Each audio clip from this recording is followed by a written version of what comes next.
Hi, and welcome. Today I'll be talking about diabetes type 1. So, what exactly is diabetes type 1? It's an autoimmune condition, and it may also be called juvenile onset diabetes, and it's due to a lack of insulin being produced in your body. In most people with type 1 diabetes, the body's own immune system destroys the insulin-producing cells in the pancreas. Genetics may play a role, and exposure to certain environmental factors, such as viruses, may trigger type 1 diabetes.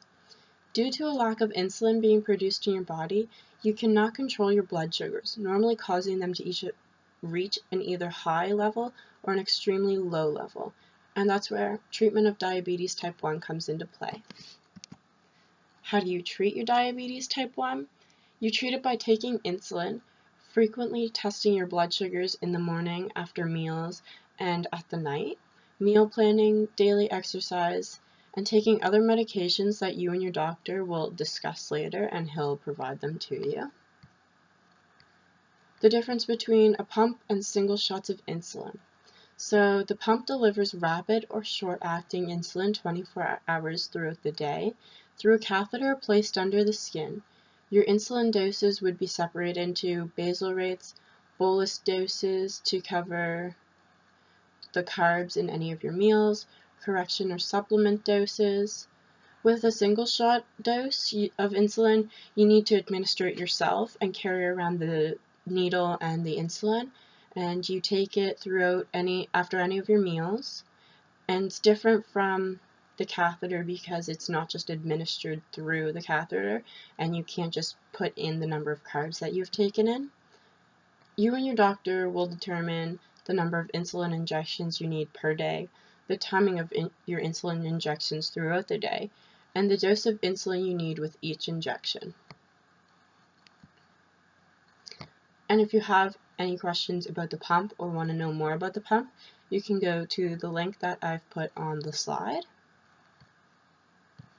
Physical activity in type 1 diabetes.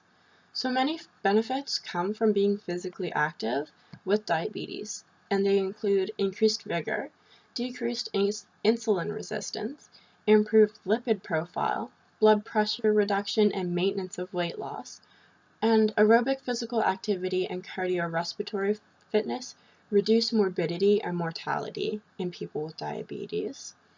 And resistance training improves glycemic control. The difference between hyperglycemia and hypoglycemia. So hyperglycemia are when your blood sugars are too high, and hypoglycemia are when your blood sugars are too low. Different signs of high blood sugars in type 1 diabetes will include extreme thirst, drinking a lot of water, and urinating frequently due to drinking a lot of water, losing a lot of weight within a few weeks, and it's abnormal loss of weight, loss of energy with muscle weakness and tiredness, nausea and stomach pain, trouble seeing, poor concentration, frequent infections, confusion and drowsiness, and worst comes to worst, a coma. Signs that your blood sugar is too low can include racing pulse, cold sweat, pale face, headache, feeling extremely hungry, shivering, feeling weak in the knees, feeling restless, nervous, or even anxious, difficulty concentrating, and confusion. So it's good to know your body when your blood sugars are too high or too low, so you can look out for those signs and act on them quickly, either by giving yourself insulin or drinking a sugary drink. The medical risks that are associated with type 1 diabetes include damage to your eyes, nerve damage, kidney issues, risk of heart disease and stroke, and skin and mouth problems. So more about those are diabetes can damage your blood vessels of your retina, potentially leading to blindness, and it also can give you risk for other vision conditions like cataracts or glaucoma.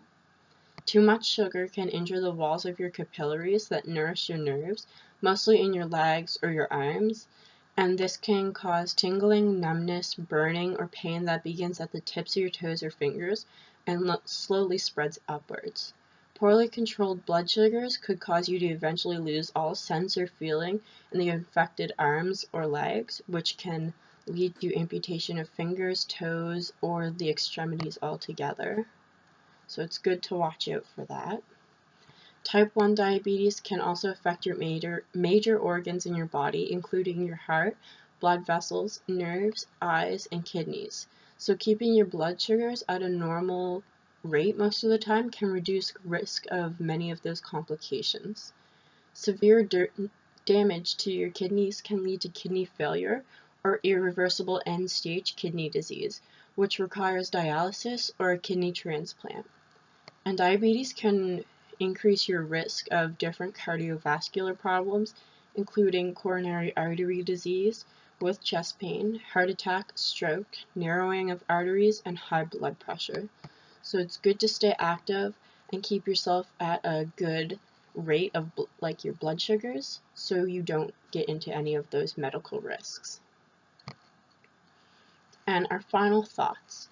So being diabetic isn't easy at first, but with time it gets easier once you know your body and how you react to different foods. You will know when your blood sugars are too high or your blood sugars are too low and how to handle it properly. Staying healthy, eating right, and keeping active play a big role in how your blood sugars fluctuate. Notice your signs of when your blood sugars are too high or too low so you can act on them right away. Remember to account for carbs whenever you eat. Even small little things, they will count towards your carbs.